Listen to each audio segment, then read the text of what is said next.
Hello students, welcome to English class. Today we are going to learn how to write a great debate so that you score maximum marks in exams. Debate writing now is of 5 marks and you all know that it is part of long composition. It is better to debate a question without setting it than to setting a question without debating it. It's a very famous saying, and it goes without arguing that debating skills today are very, very important in the modern times more than any other era. So, when it comes to writing debates during exam, we have to be smart and wise with our choice and length of words. This is because there are time constraints, and within that time constraint, we have to impress the examiner who's checking it. So, without any further ado, let's know how to write a perfect debate.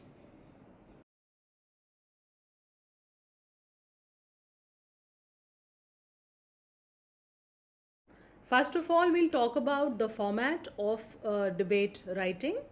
It should have the following points and features. First is formal address, where you have to begin addressing the chairperson, you can say, or the jury members, respected teachers, and then dear friends.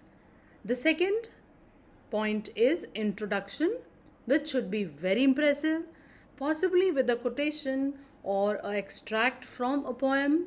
It can be a news headlines or it can be a famous saying, anything like that, which should immediately catch the attention of the audience. Then you have to present problem. Of that you are going to give solution, and then you will talk about conclusion. At the end comes formal thanks. So when you have presented the problem, you have to give reasons in favor or against the motion. You have to take one stand. And further, you have to support the argument with facts and statistics. It should not be plain, it should not be dry. It should be very, very convincing.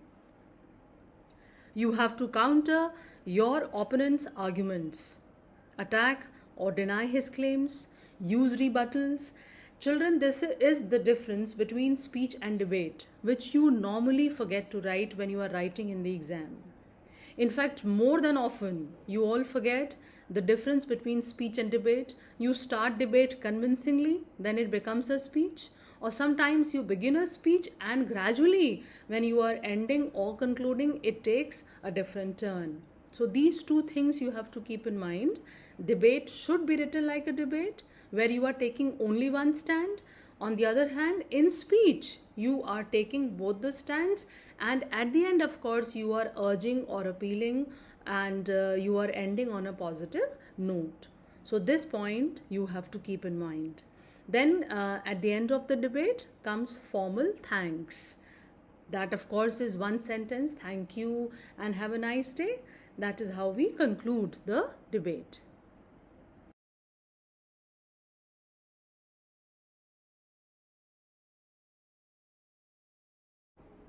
Marking scheme of a debate is different this year. Till last year, we had long compositions of 10 marks, article, debate, speech, and report. But this year, due to COVID-19, of course, CBSE has revised the syllabus and CBSE has reduced certain portions from your syllabus, and debate writing has now less weightage. It is now of 5 marks. And the 5 marks are divided like this. Format, which includes formal address and formal thanks, carries 1 mark. Content, which is logical organization, relevance of ideas, and here the credit would be given for the candidate's creativity in presenting ideas, and content carries 2 marks. This point I would like to discuss in detail. When we talk about content, children, this carries more weightage than, of course, format. expression and content both carry the same weightage, and when you are writing content, you may take 3 or 4 arguments depending upon the topic which you already have chosen, using of course your discretion and logic. So organize your ideas in an order. As logically organized you are, it will be easier for you to pen down your thoughts in the copy. So if you don't organize, then what would happen? You would be jumping from one argument to the other argument without being able to relate them. And if you don't do that, then you are sure going to lose marks. Okay, this is first thing. Secondly, as I have already told you, credit is always given for the creativity. So you have to choose your ideas that comes to your mind and remember what you have taken and stand that you have taken. It should have originality and it should be genuine. So when you are presenting ideas with full conviction and wholeheartedly, it is definitely going to mark the attention of the judges or the attention of the examiners in this case, and this would carry 2 marks. So you must give some time in the exam before beginning to write debate. Organize yourself, organize in your mind the thoughts, the arguments that you are going to write. Let's take 1 minute, and then after that you start writing. Don't immediately start writing just as you read the question paper or you get the question. Always devote some time in organization. Then comes expression. Expression is accuracy and fluency, of course.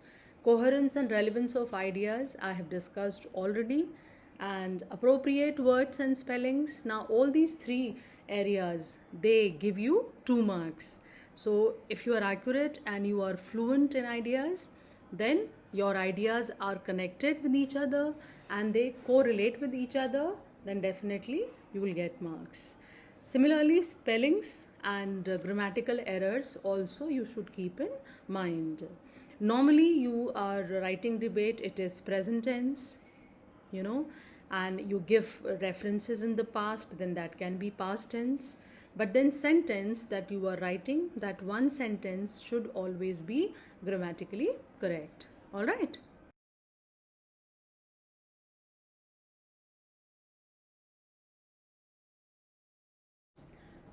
The debate should be developed with certain points keeping in mind. First is salutation, which consists of formal address. Respected chairperson, honorable judges, and my dear friends, I have already told you that you can begin with a quotation also. You can begin with an extract of a poem or a famous saying. After that, you can come to salutation or formal address. If you start that way, it always makes a great impact. Then comes introduction, which is taking a stand, favor or against the motion, and then you will start. I am here to present my views for or against the motion and then write the topic. Then of course we start developing the body of the debate or the argument, which should include views, facts, rebutting the statements, questions, etc. This is the major portion or chunk of the debate, children. The body can be in 2 paragraphs further. Salutation is 1 paragraph, introduction is 1 paragraph. So 2 paragraphs you have already written. You come to 3rd paragraph where you start your argument, and you take 3 arguments or 4 arguments. I would always suggest that you take 1 paragraph and write 1 argument. Similarly, develop argument paragraph wise. That always gives a very neat and clean impression to the examiner. And this development should also vary from paragraph to paragraph. Suppose in 1 paragraph you have picked up facts, then second you can take statements, then you can begin with a question, another argument, and then you end by giving statistics or a data representation. So you have to go on rebutting the statements too. Then comes conclusion. As I've told you that you should be concluding it with what you are saying is the ultimate. So always speak up again the stand that you have taken and stand along with that. The conviction that you have in your writing or in your voice, that is going to win you marks from the examiner. So remember, these are the 4 ideas with which you develop your debate.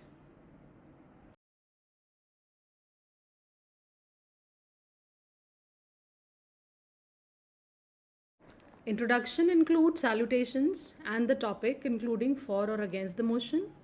So how would you develop this address?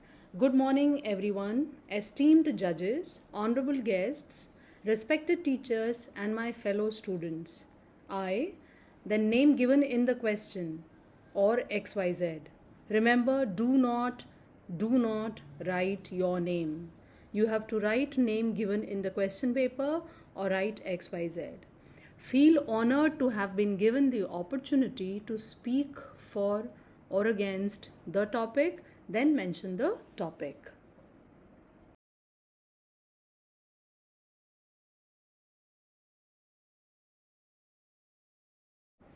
This is the main paragraph or the body of your answer, which consists of more than one paragraph. And remember to always begin with the meaning of the topic or the explanation of the topic in not more than a line. If you go on detailing here in the one line or first line itself, then you would lose the impact and touch with the audience. Then start quoting the issues. Now here it is important that you follow a sequence. It is possible that you have too many points or very few points. When you have a lot of varied points, it is better you choose few best ones and write a line on each. In case you have very few already, explain them in at least 2 lines each. How would you know that you have too many points or very few points? This is what I had discussed previously. Before beginning debate writing, you should give at least 1 minute thought to organization and prepare a rough draft only of the arguments that you are going to take up. So you would already know that you have these 4 arguments and you would not have to waste time once you start writing. Secondly, you already will have the logical sequencing which you would not have to worry later. So if you prepare, if you do homework, you will always be in a better position. So remember to do that homework, children, before you begin writing any long composition. All right. Then next is, in case you have forgotten something or some argument and you feel that you want to go back to the previous argument, in that case you can use your linkers. But otherwise also you can leave that argument there only and you can always pick up another argument. That you can do only when you have prepared your rough draft. So that is very handy, children. Now at the end, make sure that you are clear with your thoughts. Only then you will be able to put them into words. And that's a very important piece of advice. So remember that always when you are developing your body or the problem, or let's say the main paragraph of any long composition.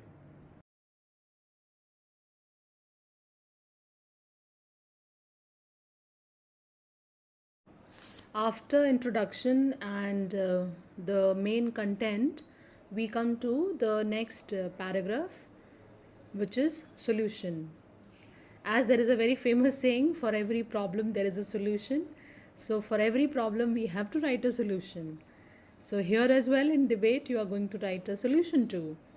This paragraph, children, needs to be short and crisp, whereby you are supposed to give a rational and practical solution for all the above given problems. In case you are not able to figure one out, keep in mind a few general ones. Now this, let us discuss little. What do I mean by this? This actually means problem that is presented. You should have read it, you should know the problem, and you should know the solution also to that particular problem. In case you do not know what can be solutions for that problem, in that case you can always pick up few general sentences like the certain and certain authorities, they should always keep in mind how to solve that problem. Then you can urge or request the related or concerned authorities or designatory authorities who can solve that problem. Just as we write in letters, normally in letter to editor or complaint letters, don't we address our problems to the concerned authorities? So that can be written in debate too. It can involve spreading awareness, campaigns, stringent laws and their strict implementation, education, etc. Also use a quote, and using a quote never hurts. It can be general ones like working together, every situation can be faced and solved if there is unity. So this quotation serves very well. I'm also going to give you few quotations later which are going to help you in your solution.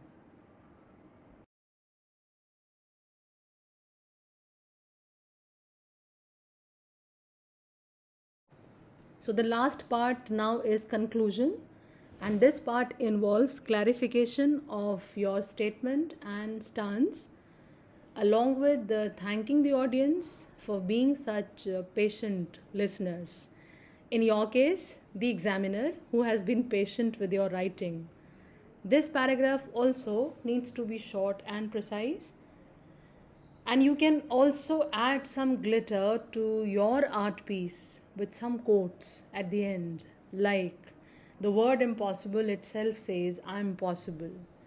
Children, I would like to here suggest you to note down few quotations in a diary or somewhere in a copy that you maintain for your preparations of examinations, so that every day you are writing one quote or maybe two quotations. At the end of the month you will have 30 quotations handy, so you can go through them, you can revise them, and you can add them wherever you want to. In all the long compositions you would be requiring to write these quotations. Okay, so this piece of advice, keep in mind, that is going to help you a lot later.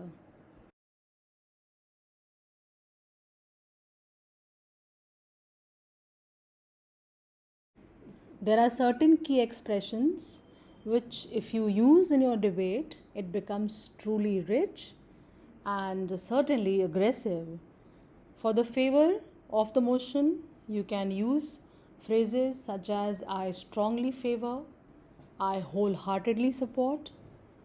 And if you are against the motion, you can use I vehemently oppose, or I would like to argue, or I disagree completely here, or I wholeheartedly agree.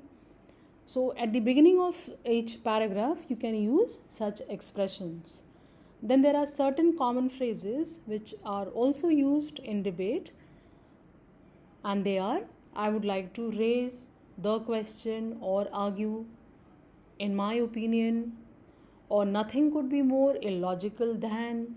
After that, of course, you will be writing sentences, ideas, or I would like to draw attention to, I fail to understand, or may I ask all present. So these are some common phrases, children, which are used and which should be used, because these are the phrases or expressions which distinguish your debate from speech or article. So you have to definitely use them. Okay, learn them up and keep on using them in your debate.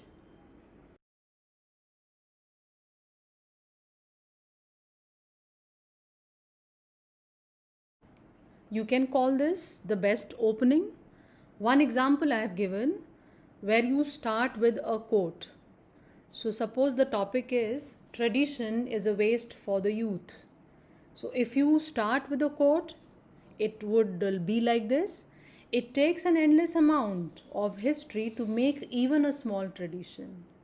How can then tradition be called a waste? Respected jury member, teachers, and my dear friends. And then you continue with your debate.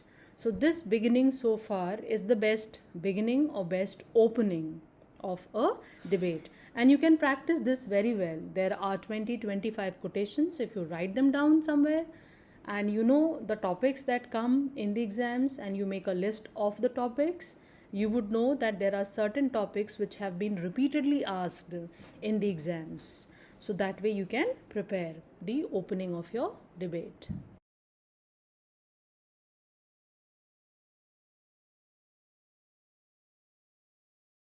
There are certain do's and don'ts which you must remember while writing your debate. I'll begin with do's first of all. Before you begin writing, write down all the points at the back of your answer sheet so that you do not forget relevant points while writing. At this point, we have discussed in detail. This also helps you in maintaining a sequence, which is very important. Make sure you double check for grammatical accuracy and spellings because they carry marks. Leave adequate number of lines between paragraphs to make it look clean. And this point, children, is presentation, which is equally important as content. If you focus on content and you do not pay attention to presentation, then you would not be scoring complete or full marks. So you have to keep in mind presentation as well as content both to attain maximum marks in English. Then underlining the main points is very important, but I would also advise you to do it after finishing your exam. Use a pencil and scale for underlining. Always have a few general quotes in handy. They help in presentation. Read a lot of debates to get an idea of what is happening in your surroundings. Otherwise, you will fall short for ideas or arguments. Have information about all the major environment, political, social issues that have taken place recently in your surroundings.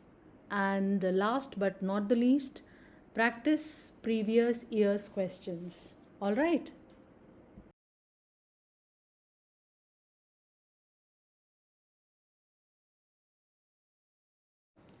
Don'ts are also as important as the do's. Never mention any of your personal details, that is, name, school name, or address. Never write in one go. Make sure that you follow the right format and keep changing paragraphs. You tend to write long compositions, children, in one single paragraph. That's the most common mistakes that I have found out in your copies. So you have to be very particular that you are changing paragraphs when you are changing arguments or you are changing thought, because that gives your writing a beautiful presentation as well as a logical organization of ideas too. Don't use slangs or short forms, abbreviations, not at all. Don't write wrong facts because examiners are not fools. They also know things. So don't do that. Try not to exceed the prescribed word limit of 150 to 200 words. Now this word limit also has changed because the weightage of marks has changed. So you can be a little lesser on the word limit side. It is 120 to 150 words now. Do not invest too much time in this question. In fact, I would say don't invest too much time in any question. You should be investing time, you should be dividing time, using your discretion, using your logic, and remembering that you are writing writing the entire paper of 80 marks. So learn to give time to the questions according to the weightage of marks. All right.